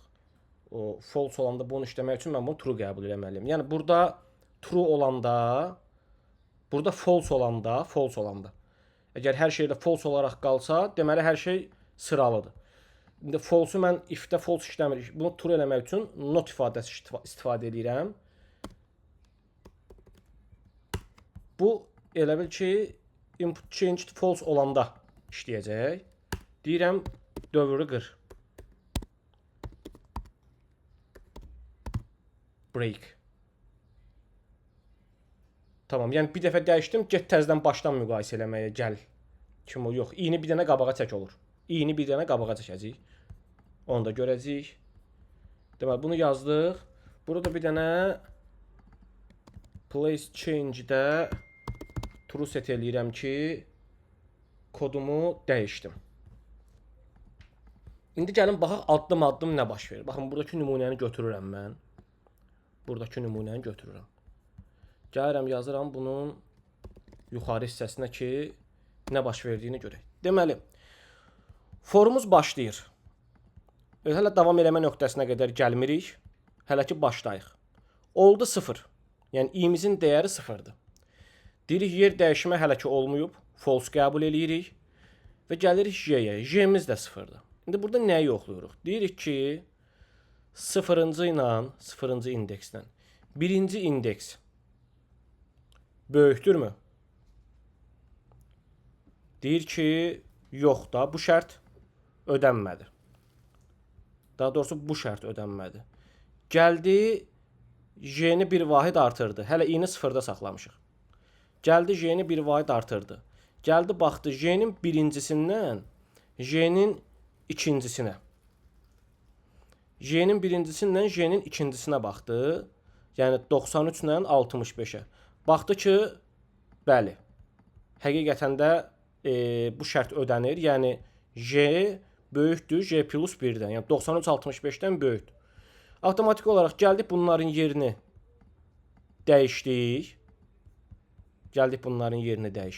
Və artıq listimiz belə bir formaya düşdü. Oldu 14 65 93. Sonra deməli gəldik buna true set elədik. Buna girmədi, break vermədi. Forumuza break vermədi. Bir dəqiqə. Bunun scope məsələsi var. Mən deyəsən səhv dedim. Biz də gəlin başdan başlayaq. 93-ü verək qabağa. Gəldik. Yazaq gözümüzün qabağında olsun. i bərabərdir 0. Gəldik bura dedik. J bərabərdir 0. Hələ ki bütün şərtləri ödəyirik. Gəldik baxdıq 0-cı ilə 1-ciyə. Müqayisə elədik. Change-də true vermədik. Change hələ də false-dur. Ons bura hələ düşmürük. 1-ciyə baxdıq, deyil. Hələ bu dövrün içindəyik. J-ni elədik 1. Baxdıq ki, elədir. 65-i dəyişdik, qoyduq bura. Sonra bir dənə də artırdıq. J-ni elədik 2. J 2-dir. Uzunluq 4-dür. 4-dən yeni çıxdı 0. 1-i çıxdı. Elədi nə? 4 çıx 1, 3. Deməli, 2 3-dən kiçikdir. Yenə girir şərtin içinə. Bizim J-miz 2-dir. 2 ilə ikinci indeksdən 3-cü indeksə baxır. İkinci indeksdən 3-cü indeksə baxır və görür ki, yenə 93 82-dən böyükdür. Yenə yerini dəyişir.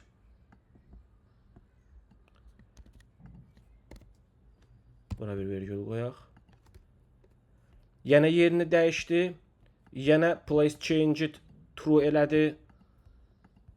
Və sonra nə edirik? Plus change true elədik. Ondan sonra gəlib J-mizi artırıb eləyirik 3. Deməli uzunluğumuz 4-dür. 4 çıx 1, 3. 3 3-dən kiçik deyil. 3 3-ə bərabərdir deyə bu for qırılır. Bitir yəni. Bir dənə dövrüyə vurdu. Sonra gəlir placed change-də. Bizim placed change bu dəqiqə nədir? 2 dəfə dəyər dəyişmişik. True. True baxır false, break eləmir. Gəlir qalxır bura. i-nin dəyərini artırır eləyir 1. Və place change təkrar false eləyir. Artıq yenə əlimizdə oldu false. Çünki hər girəndə, i hər dəyişəndə bunu false eləyir. Sonra gəlir 1 də baxır. Yenə J-nin 0-cısı. Yenə J-nin təzədən counterımız qayıdır 0-a. 1 də təzədən 0-dan saymağa başlayacaq. Yenə 0 və 1-i götürəcək. Gəlin buna da baxaq. Yəni uzunluğumuz 4-dür. 4 çıx 1, 3-dür. Və i-miz də 1-dir, 2-dir. Yəni bu hissə olacaq 2. Yəni 2-yə qədər qaldıracağıq artıq J-ni. Və J 0-dır. Yenə baxır 14, 65 düzgündür. Girmir bura. Bir dənə də qaldırır J-ni eləyir 1. Sonra gəlir baxır 65, 82 yenə düzdür. Yenə ifə girmir. Eləyir 2 və 2-də artıq J2 olanda. Baxın uzunluq 4-dür. i-miz 1-dir. 4 çıx 1 və çıx 1. 2. 2 2-yə bərabərdir. Artıq 2-də J2 olanda girməyəcək. Düşəcək bura. Və baxır ki, change placed false-dur. False-un əksi true deyir. Yəni zaten bu list sıralanıb və geri dönür. İndi bunun ən yaxşı ehtimalı və ən pis ehtimalını dəyərləndirməliyik biz. Gəlin ona baxaq. Ən yaxşı ehtimalımız nədir? Ümumiyyətlə bu bir qayda kimi bir şeydir. Birinci gəlin gəlin birinci ən yaxşı ehtimala baxaq, sonra ən pis ehtimala baxarıq. Yəni best case-ə baxaq. Ən yaxşı ehtimalda nədir? Gələcək baxacaq buna. Deyəcək okey 14 65-dən əgər belə olsaydı başlanğıcda 14 65-dən böyükdür. Buna baxdı, buna baxdı, buna baxdı, buna baxdı. 4-ünə də baxdı, yəni bütün listə baxdı və dedi ki, okeydir qardaşım. Yəni zaten bu list mənə sıralı olaraq verilib. Yəni bubble sorta sıralı ən ideal versiya nədir? Verdiyimiz input olaraq verdiyimiz list zaten sıralı olmuş olsun. Amma burada necə bir effort sərf edirik? Yəni ən yaxşı halda sıralı olmağıdır və ən yaxşı halda listin bütün dəyərlərini gəzəcək. Ona görə bubble sortun best case'i olur n. Bəs ən pis ehtimalda nə olur? Ən pis ehtimalda sizə belə bir şey deyim. Bu yəni heç bu qədər analizə özünüzü yormağınıza ehtiyac yoxdur. Yəni siz iç-içə 2 dənə dövr görsəz, forun içində for. Bu artıq n kvadratıdır. Yəni baxın, çox bəsit bir şey. Bax, i-ni sıfırda saxladıq. Listi 1 kuruq fırlandıq. Sonra i-nin dəyərini 1 artırdıq. Yenə 1 kuruq fırlandıq. Sonra bir dənə yan artırdıq. Yenə 1 kuruq fırlandıq. Bir dənə yan artırdıq. Yenə 1 kuruq fırlandıq. Yəni n-i n dəfə gəzdik. Yəni n vur n nə eləyir bizdə? N kvadratı. Ona görə bizim worst case'imiz bu alqoritma üçün olur. Burada kvadrat yazmaq olmur. Mən bunu belə bir şeylə eləyəcəm. Yəni bu n kvadratı deməkdir terminologiyada. Və worst case olacaq n kvadratı. Bunun average case nə olacaq? Deməli, n üstə gəl n kvadratı və böl 2. Okey. İndi gəlin buradan da bir nəticə çıxardaq. Baxın, sizə bir dənə şəkil göstərmişdim mən. O1, O log n, n log n var, ona hələ toxunmamışıq. Baxın, n kvadratı. Görürsünüz, biz liner search-də n qədər dəyər gəzirdik. Amma biz artıq bir sorting alqoritması istifadə edib onu düzəltməyimiz üçün, sonra təzədən onu loqaritmik, yəni bubble sortla onun içərisində dəyər axtarmaq, yəni addım sayını minimal eləmək istəyəndə bizdə artıq olur log n üstə gəl n kvadratı. Ümumiyyətlə alqoritmik analizdə baxın, bunların hamısı qüvvət olaraq gedir. Məsələn, log n i-nin üstü qüvvəti, yəni dəyərin üstü qüvvəti neçə olanda, yəni n-ə çatmaq üçün neçə dərəcə qüvvətə yüksəltməliyik kim olur? N sadədir, n log n hasildir. Amma n kvadratı 2 üstü n faktorial. Ümumiyyətlə big O grow rate əksər halda yoxdur. Yəni big O qüvvətlərə görə bir-birindən fərqlənir. Mən sizə az əvvəl belə bir şey demişdim. Bu bizə onu mən harda yazmışam? Bir dənə onu tapım. Binary search-də mi demişdim? Liner search-də mi demişdim? Budur. Bu da tapdım. CNK. Bax, görürsünüz, hasil nəzərə alınmır. Yəni hasil nə vaxt nəzərə alınır? C-n-ə bərabər olanda. Artıq o kvadratik bir şey oldu. Amma C-n-dən kiçikdirsə artıq bu vurma nəzərə alınmır ki, genel olaraq sabitlər nəzərə alınmır. O böyümə reytini, grow rate artıran bir şey olmadığı üçün biz ən böyük qüvvətli artımı nəzərə alırıq. Çünki bizə problem çıxardacaq şey odur. Ona görə də bu alqoritmanın big O'su. Baxın, bu average case-idir. Big O'su da worst case olaraq götürsək n kvadratıdır. Yəni bu function, bu alqoritma n kvadratına görə böyüyür və n kvadratına görə böyümə bizə kiçik datalarda çox da böyük bir şey, bir əhəmiyyət, yəni bir advantage qazandırmır. Böyük datalarda bizə daha da problem yaradır bu. Tamam, kiçik datalarda bu görünməyən bir şeydir, amma fikirləşin 1 milyon dəyərdə biz liner search-də 1 milyon dəyər gəziriksə, amma artıq bu n kvadratı olan bir alqoritma yazmışıqsa 1 milyon yerinə 6 sıfır 12 sıfırlı bir dəyər üzərində gedirik, fikirləşin. Görün, hara şişdi bizim dəyər. Və ən nəhayətində bura baxırıq. Yəni bunun bu nə qədər dik yuxarı qalxması, bunu təxmin elə bunun adı grow rate-dir. Bu grow rate-i təmsil eləyir bizə. Bu rate-in nə qədər sərt yuxarı qalxması bizə o qədər problem yaradır. Ona görə biz bunu əlimizdən gələn qədər minimalistik şəkildə tutmalıyıq. Yəni avtomatik olaraq qəbul elədik ki, bubble sort istifadə eləsək, mən dedim axı ki, biz bunu sıralayaq. Gəlin bunu birinci sıralayaq və sonra da bu qənaətə gəldik artıq biz ki, burada biz nə etdik?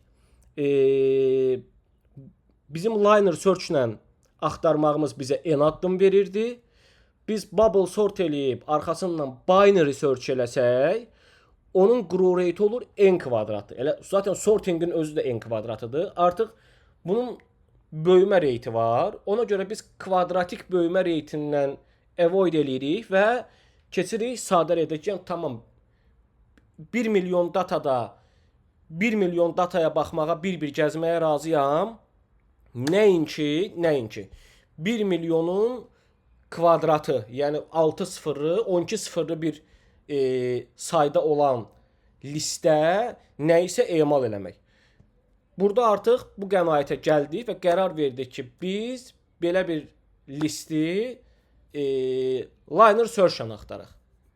Gəlin bubble sortun işləməsini də bir dənə yoxlayaq. Baxın 14, 93, 65, 82 sırasız verdik. Və gəlirik burada bubble sortu çağırırıq. Deməli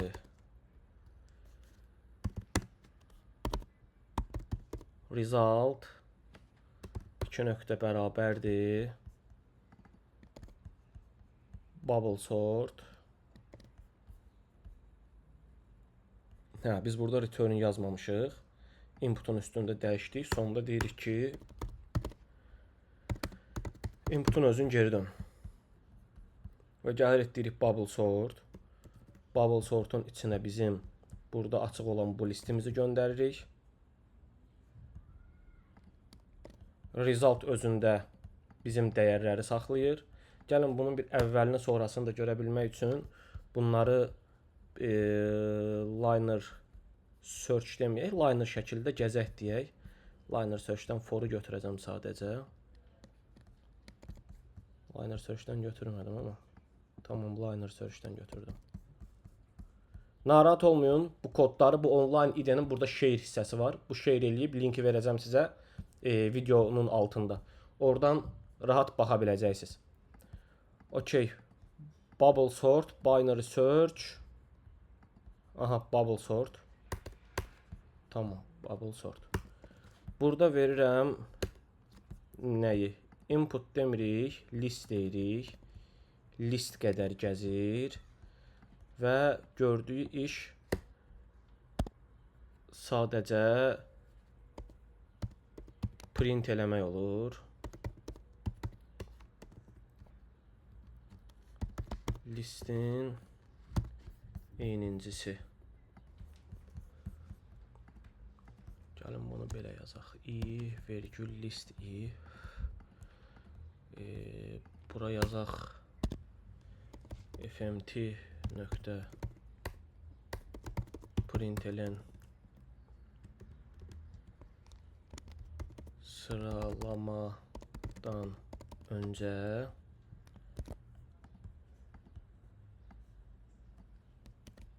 bura yazaq sıralamadan öncə dəyərlər. Sonra bir də sıralamadan sonra çapa verəcəyik. Sıralamadan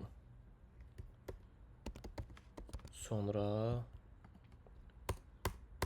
artıq burada listin yox, bizim əlimizdə yeni dəyər geri dönülüb və bunun adı, yəni variable'ın adı result'dır. Artıq ikincidə result üzərindən davam eləyəcəyik. i toqquşa bilərmi? Sən də gəlin j eləyək bunu. Buna da deyək j++. Və kodumuzu format nə deyir? 59-cu sətirdə. Expected one expected. Burada mən müqayisə yox, bərabər yazmalıyam. Format problem olmadı. Run 13-cü sətir. Tamam, bu sadəcə izah üçün istifadə eləmişik. Bir də 44-cü sətir. Nədir? Undefined i. Tamam. J. Format run. Baxın, bizim birinci ardıcıllığımız, yəni listimiz əvvəl 14, 93, 65, 82. Bubble sort'a girəndən sonra 14, 65, 82, 93. Kodumuz da düzgün işlədi. İstəyirdim bu videoları açıq, qısa-qısa çəkim. Amma mövzuda biraz məntiqi oturtdura bilmək üçün təəssüflər olsun, biraz uzandı bu video. Görək gələn növbəti video necə davam eləyəcək. Bu dərslik bu qədər. Gələn videoda görüşmək üzrə, sağ olun.